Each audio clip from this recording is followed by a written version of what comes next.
the number one thing is he's going to be that closer in the fourth quarter, right? And he's the greatest scorer to ever touch the damn basketball in my eyes. Now, with that being said, he has zero excuses. This is the best situation, the best team that he has been on since he played in Golden State. What if I told you NBA defenses are leaving Kevin Durant wide open, and not because they want to? Know who you want to help off of, but don't just give up a lineup. That's pretty. I'm telling you, Şengün sold it. In 2025, the Rockets have created something the league's never seen before. An offense that turns Kevin Durant, one of the most lethal scorers in basketball history, into just one piece of a bigger puzzle. An offense built around constant motion, unpredictable reads, and a 23-year-old center who sees the floor like a point guard. Now, every defense is stuck choosing between guarding Durant and watching Alperen Sengun pick them apart, or collapsing on Şengün and letting KD walk into rhythm jumpers. Either way, you lose. This is starting to look a lot like the birth of a system so balanced, so dynamic, that the entire league now has a Kevin Durant and an Alperen Sengun problem. The big story of the Rockets' 24-25 season wasn't their offense, it was their defense. Houston finished with a top 5 defensive rating, built on length, speed, and pure hustle, with Amen Thompson, Tari Eason, Dillon Brooks and co. forming the backbone. They turned into one of the toughest defensive teams in the league, good enough to help them grab the number 2 seed in the West. But while the defense held up, the offense didn't. Ranked 12th in the league, which was solid, until it wasn't. When the playoffs hit, everything that looked sharp in the regular season started to crack. Fred VanVleet caught fire in flashes, but it wasn't enough. Alperen Sengun, who had established himself as a legit elite center, suddenly found defenses collapsing on him. The mismatches that worked all year disappeared under playoff pressure.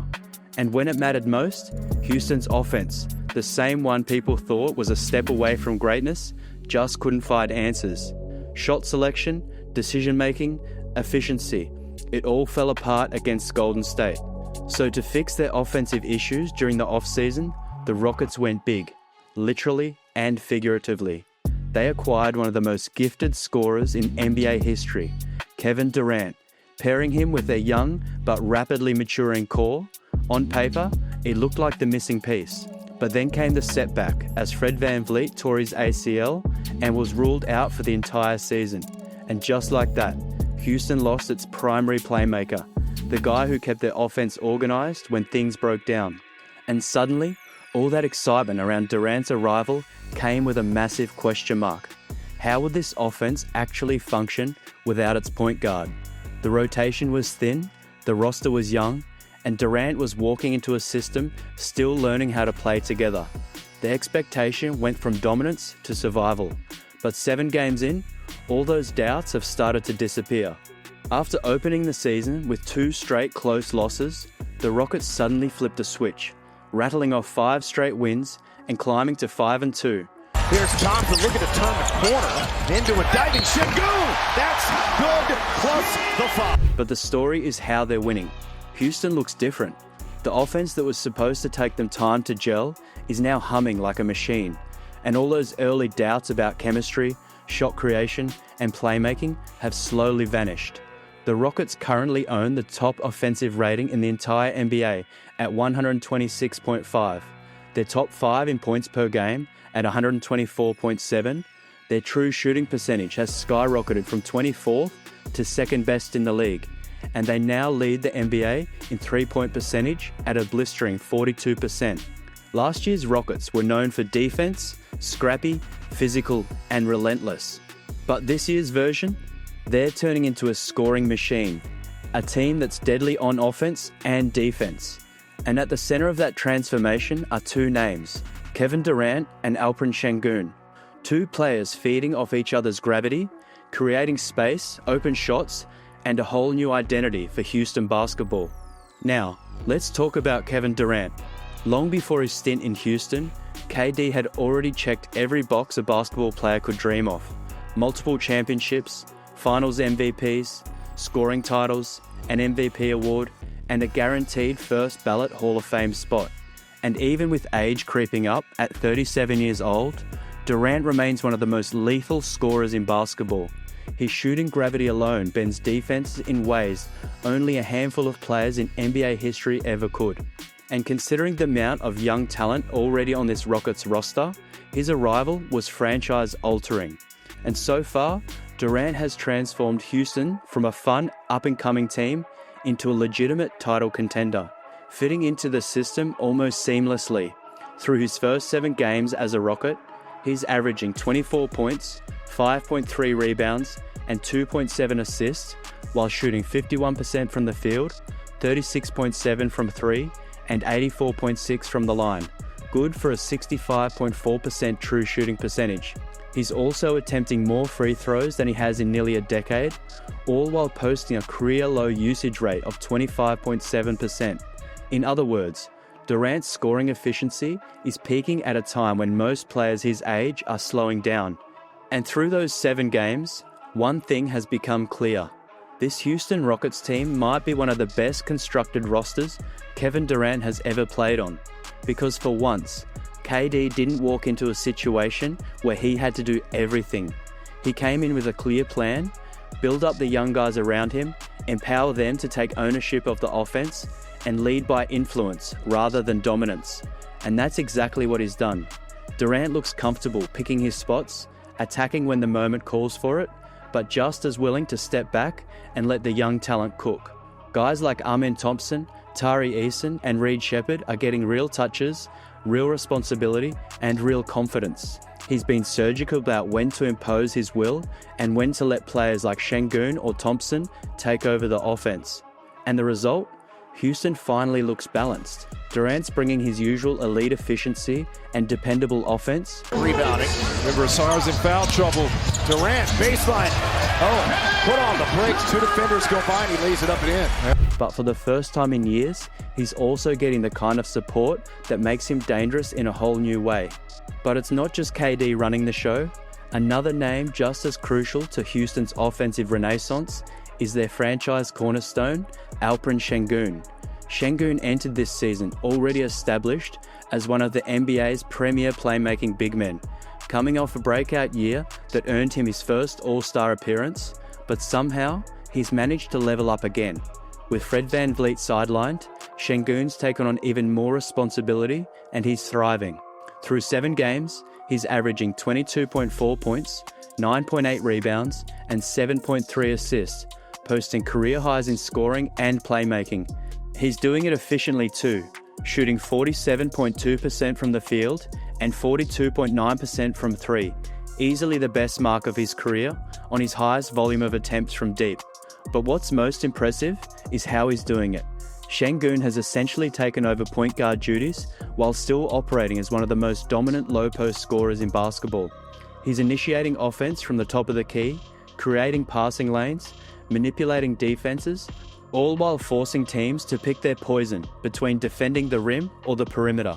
But the thing is, earlier in his career, Şengün made a name for himself picking defenses apart from the elbows and low block, using his footwork, patience, and vision to create easy buckets for everyone else. But this season, it's different. Now, Şengün is running the offense. He's bringing the ball up, initiating pick and rolls, and handling the ball as much as any guard on the roster.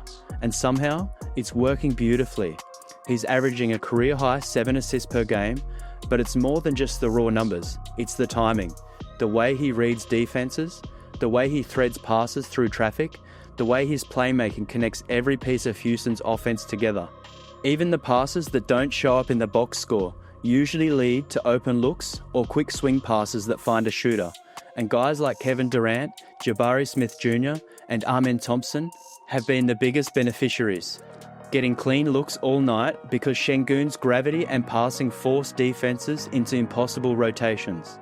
It's only been 7 games, sure, plenty of time for him to cool off or somehow get even better. Şengün here. One-on-one with Gafford in space. Takes him off the dribble, spins into the lane, loses him, and scores! There you go. They don't want to help. But this version of Şengün feels different. The Baby Joker nickname has followed him since his rookie year, but right now, it's starting to feel earned. He's commanding Houston's offense the same way Nikola Jokic runs Denver's, punishing teams from every spot on the floor. With that being said, going back to last season, when Şengün emerged as a truly elite center, defenses were able to focus too much of their energy on him when games came down to the wire. Şengün, as gifted as he is, wasn't yet the kind of player who could stay completely unfazed by that pressure, and it showed. But this season, that very system is being punished, thanks to KD being on the team. It all starts with how Şengün's skill set complements Durant perfectly. The key is rim pressure. Durant might be the most dangerous jump shooter in NBA history, so his co-star needs to stretch the defense by drawing them into the paint, and Şengün does that better than almost anyone. His gravity around the rim forces double teams, which frees up Durant on the perimeter, but it also works the other way around. Even when KD isn't touching the ball, he changes the geometry of the floor. Defenders can't leave him, and that gives Şengün more space to operate at the top of the key. It's a subtle difference, but it completely changes how defenses approach Houston. That extra bit of room, that inch defenders give up to stay glued to KD, allows Şengün to slow down, read the floor, and pick defenses apart. So now opponents have started alternating between doubling Şengün and shading extra help towards Durant. Either way, one of them will make you pay. If Şengün has the ball, he can kick it out to KD, who's often left wide open. And if Durant's drawing the doubles, he can swing it back to Şengün, who punishes defenders inside. And that's what makes what's happening in Houston so mind-boggling. When Van Vliet went down, most people expected the Rockets' offense to stall. Instead, it forced Durant and Şengün to take more control, and the results have been electric. This duo has real synergy. Two stars who operate from completely different areas of the floor, but amplify each other's strengths perfectly.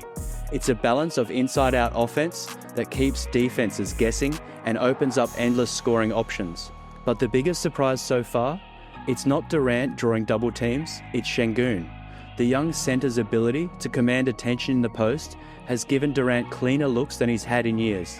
Opposing defenses expect Durant to be the main attraction, but Şengün's skill set has flipped that assumption. His passing, footwork, and feel for the game have earned him constant comparisons to Nikola Jokic, and playing alongside Durant has only amplified both players' strengths. And the truth is, Durant has never played alongside an uber-skilled center like Alperen Sengun. He even said as much on social media, tweeting, "Brother can't believe it, lol. Sometimes I'm surprised I'm that open and start bricking. 28 just sees everything." Then Durant followed her up with another tweet, "Exactly, and we're still figuring things out too." And that's the scary part. If the offense looks this smooth, just 7 games in, imagine what happens once that connection becomes fully telepathic. The point is, Şengün can do a little bit of everything, and that makes life easier for everyone around him. If you need him to bully mismatches in the post, he can do it. If you need him to find open teammates, he'll do that too. And that versatility is one of the main reasons Durant chose Houston in the first place. He knew the talent was there, but more importantly, the two-man action between him and Şengün has been a nightmare for defenses and a huge reason why the Rockets currently boast one of the league's top offenses. Before the season, Durant made it clear that he didn't want to slow down the growth of Houston's young core or take away their touches, and he stayed true to that. He's averaging 16 shots per game, basically the fewest of his career. Yet the shots he is getting are some of the cleanest he's seen in years. But what's really scary about this Rockets offense is we still haven't mentioned Amen Thompson. He's had 28 and 27 points in his last 2 games, and is averaging 18, 6 and 5 on the season. He's thriving with the added ball handling responsibilities, and looks like his offense is taking a leap and becoming a legit two-way force in the league. Last season, this young squad had to grind out wins with defense. They used their energy and physicality to stay in games, but this year, it's a different story. Now their offense can carry them. With Durant, Şengün, Thompson and co, Houston can afford a few defensive lapses during the regular season while they continue refining an offense that might soon be unstoppable. All in all, Houston has built a formidable offensive attack with a somewhat unconventional system. If Durant and Şengün keep playing at this level, the Rockets are going to be a serious problem in the Western Conference come April. But let me know what you think. Could the Durant and Şengün duo actually lead the Rockets to the conference finals this season? And hit that like button if you think both Şengün and KD will make an All-NBA team by the end of the year. And as always, remember to subscribe. And if you enjoyed this video, check out one of these ones on your screen now.